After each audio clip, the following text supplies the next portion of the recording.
Hello student, this is Kaushal Kishore Sharma and welcome to English Point. English Point पर दोस्तों आपका स्वागत है। आज हमारा जो प्रैक्टिस सेट है वो होगा 98 नंबर का और धीरे धीरे हम अपने 100 प्रैक्टिस सेट पर पहुंचने वाले हैं।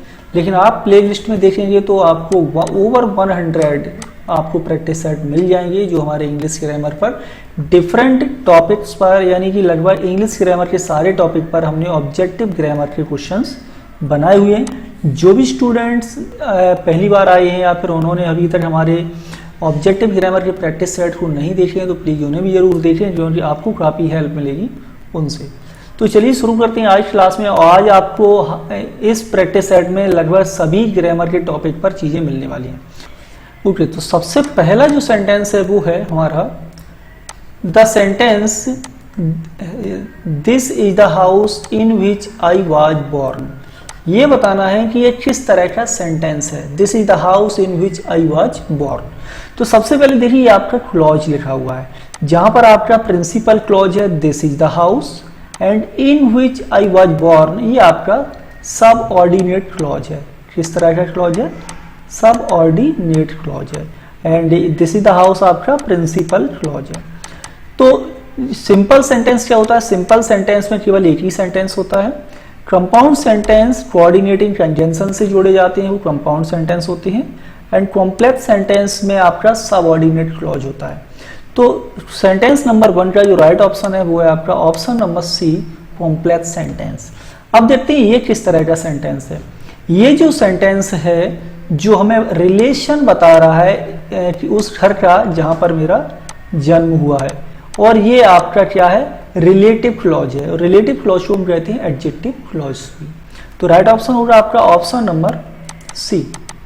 ओके, नेक्स्ट है sentence number 2 and sentence number 2 में है which of the following word is a preposition. यहां पर बताना है कि इनमें से कौन सा वर्ड हमारा प्रपोजिशन है।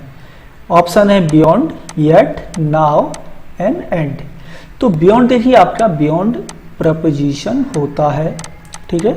ऑप्शंस और देते येट। येट मैंने कई बार जब टेंस पढ़ाए हैं तब बताया है कि येट आपका एडवर्ब है, ठीक है। नाउ क्या है? नाउ भी आपका एडवर्ब है, टाइम बताता है। एंड क्या है आपका? एंड आपका कंजंक्शन है, ठीक है। तो अब राइट ऑप्शन कौन सा होगा? सेकंड क्वेश्चन का होगा बियॉन्ड। बियॉन्ड आपका क्या है? प्रपोजिशन है। चलिए नेक्स्ट है sentence number 3 and sentence number 3 में है fill in the blank with suitable preposition, sorry suitable pronoun. तो यहां पर हम इस सेंटेंस को छोड़ देते हैं क्योंकि यहां पर हमारा सेंटेंस ये नहीं लिखा हुआ है, ठीक है। नेक्स्ट सेंटेंस देखते हैं। नेक्स्ट है sentence number 4, join the following sentence to join a simple sentence. यानी यहां पर 2 सेंटेंस हैं या क्लॉज लिखा हुआ है, इन्हें जोड़ करके हमें क्या बनाना है? एक सिंपल सेंटेंस बनाना है।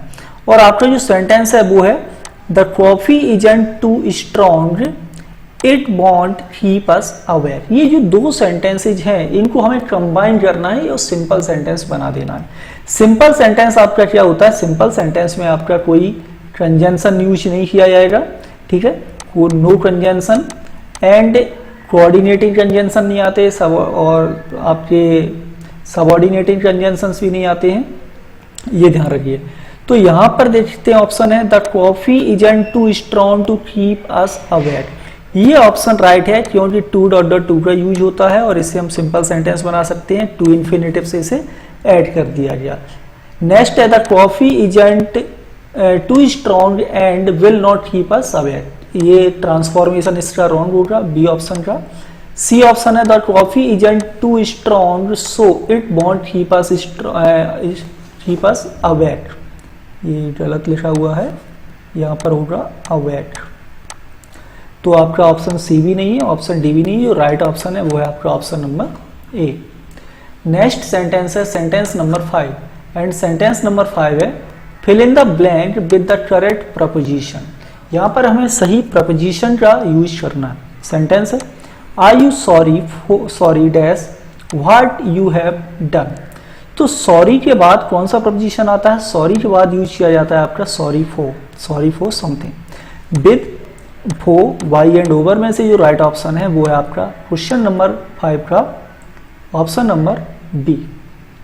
ओके, चलिए नेक्स्ट सेंटेंस देखते हैं। सेंटेंस नंबर है 6 एंड सेंटेंस नंबर 6 में है आपका choose the correct alternative to complete the following sentence. यहाँ पर हमें एक वर्ब का यूज करना है करेक्ट। कौन सी वर्ब यूज की जाएगी? He dash to speak to you. Okay, तो ऑप्शंस हैं wants, is wanting, was wanting या नन ऑफ दीज। तो सबसे पहले मैं आपको बताऊं कि ये जो वांट वर्ब है ये आपकी नॉन प्रोग्रेसिव वर्ब है। किस तरह की वर्ब है? Non progressive verb. Non progressive verb का मतलब होता है वर्ब्स विदाउट एक्शंस, यानी कि इनमें एक्शंस नहीं होता, इसलिए हम इन्हें कंटिन्यूअस टेंस में प्रयोग नहीं कर सकते। ठीक है, तो यहाँ पर दो ऑप्शन तो आपके कंटिन्यूअस में ही लिखे हुए हैं, present continuous and past continuous. तो राइट ऑप्शन होगा वो होगा आपका ऑप्शन नंबर ए कि he wants to speak to you. Option A question number 6 में राइट होगा। चलिए नेक्स्ट देखते हैं sentence number 7 and sentence number 7 में है choose the correct word to complete the following sentence. Sentence को कंप्लीट करने के लिए यहाँ पर हमें करेक्ट वर्ड यूज करना है। सेंटेंस पढ़ते he insisted seeing the documents. Option है आपके ऑन, टू, इन या बाई में से। तो जब भी सेंटेंस में कहीं भी इंसिस्ट वर्ब हो, insist always takes preposition on. Insist के बाद ऑन प्रपोजिशन का प्रयोग किया जाता है। अब इसके आगे देखिए ये लगा हुआ है सीइंग, तो ध्यान दें हमेशा जब भी कभी किसी भी प्रपोजिशन के बाद हमें किसी वर्ब का फॉर्म फिल करना हो तो उसे हम हमेशा आईएनजी फॉर्म में ही यूज करेंगे, आपका कोई भी प्रपोजिशन हो। तो ऑन सीइंग यहाँ पर राइट होगा। एंड इंसिस्ट के बाद कौन सा प्रपोजिशन यूज होता है? ऑन। तो राइट ऑप्शन होगा वो सेंटेंस नंबर 7 का राइट ऑप्शन है आपका ऑन। नेक्स्ट है sentence number 8 and sentence number 8 है complete the following sentence by choosing the correct option. यहाँ पर हमें करेक्ट ऑप्शन फिल करना है, कंजंक्शन यूज करना है। No sooner did be go out on the road it began to rain heavily. तो यहाँ पर हमें जो करेक्ट ऑप्शन यूज करना है उस पर फोकस करें। सबसे पहले देखते हैं कि नो सूनर के बाद जब भी कभी सेंटेंस में नो सूनर का प्रयोग किया जाता है तो इसके बाद क्या होता है? इन्वर्सन हो जाता है। इन्वर्सन का मतलब होता है सेंटेंस की जो एक्जुलरी वर्ब है वो पहले आ जाती है, लेकिन सेंटेंस इंट्रोगेटिव नहीं होता है। देखिए पास्ट इंडेफिनिट टेंस है आपका, यहाँ वेंट होना चाहिए था लेकिन एक्जुलरी वर्ब निकाल के यहाँ लिख दी तो यहाँ फर्स्ट फॉर्म यूज होगा। नो सूनर के बाद जो कंजंक्शन यूज किया जाता है वो किया जाता है देन। तो याद रखिए यहाँ पर देन का यूज किया जाएगा। ऑप्शन थे आपके when, then, then and what. तो राइट ऑप्शन है वो है आपका option number B. Okay, next sentence देखते हैं sentence number 9 and sentence number 9 में है correct the feminine of Ram is. तो यहाँ पर हमें बताना है जेंडर कि राम का जो फेमिनाइन जेंडर क्या होगा। देखिए राम यहाँ पर कोई प्रॉपर नाउन नहीं है, हमें यहाँ पर सीता नहीं करना है। सबसे पहली बात, राम मीन्स होता है मादा, सॉरी राम मीन्स होता है नर भेड़। जो भेड़ होती है ना उसे कहते हैं Ram. Just 1 minute. Okay, and इसका जो अपोजिट होता है वो होता है यू।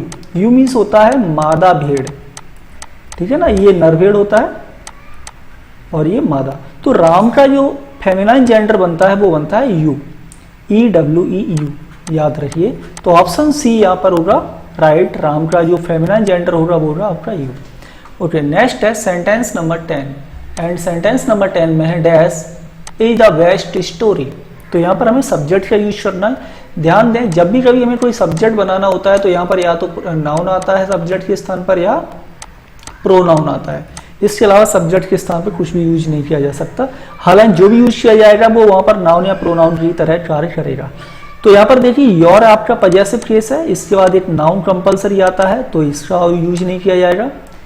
योर्स के बाद आपका कुछ आना चाहिए, जैसे योर्स फेथफुली हम लिखते हैं, है ना, तो एडवर्ब आता है इस तरह से। योर्स ये भी आपका रॉन्ग होगा। राइट ऑप्शन होगा ये आपका पॉजेसिव प्रोनाउन है, तो यहाँ पर ये पॉजेसिव प्रोनाउन यूज किया जाएगा yours. Yours is the best story, तुम्हारी स्टोरी बेस्ट है ना। योर्स मतलब योर स्टोरी। तो ये ऑप्शन ए जो होगा क्वेश्चन नंबर 10 का वो राइट होगा। नेक्स्ट है sentence number 11 and sentence number 11 में है identify the correct reported of the given sentence. Sentence दिया गया, इसका हमें करेक्ट रिपोर्टिंग वर्ब को चेंज करना है। या सेंटेंस है Ravi asked to his friend work hard, तो यहां पर आपको क्या करना है, यहां पर आपको इसको इनडायरेक्ट फॉर्म में चेंज करना है। तो सबसे पहले देखते हैं आपका सेंटेंस कैसा है। ये इंपरेटिव है, सेंटेंस आपका ये जो है वो क्या है, इंपरेटिव। ओके, ये इंपरेटिव सेंटेंस है। अब इंपरेटिव सेंटेंस को हम जब इनडायरेक्ट में चेंज करेंगे तो ऑप्शन फर्स्ट में आपका Ravi said to his friend you must work hard. Conjunction use नहीं है, क्योंकि कंजंक्शन यहाँ पर क्या यूज किया जाता है, टू का प्रयोग किया जाता है। Ravi asked his friend that he must work hard, या Ravi advised his friend to work hard. तो ऑप्शन सी जो होगा ये राइट होगा। एंड रवि ऑर्डर्ड, इसमें ऑर्डर्ड नहीं है, तो ऑप्शन आपका सी यहाँ पर राइट होगा। चलिए नेक्स्ट देखते हैं sentence number 12। And sentence number 12 में है fill in the blank with suitable form of verb. Correct form fill करना है। आइदर मुन्नी और Rani dash lost her pen, तो यहाँ पर हमें यूज करना है एक्जुलरी वर्ब यानी हेल्पिंग वर्ब।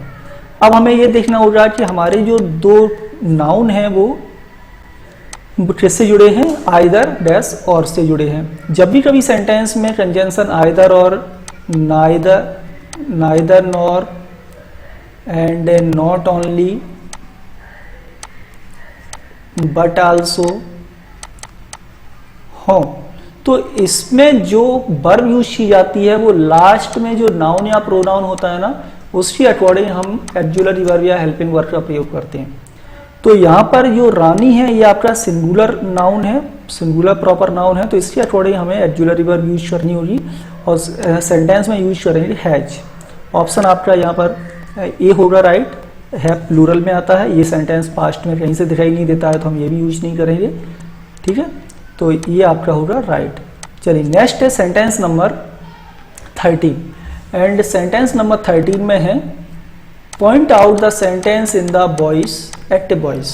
ये बताना है कौन सा सेंटेंस एक्टिव वॉइस में लिखा हुआ है। ध्यान से देखिए, कमेंट करके आप लोग भी हमें जरूर इसका आंसर दें। चलिए तो सबसे पहले देखते हैं Y don't you, sorry why don't, ये योर नहीं है, योर है यहाँ पर।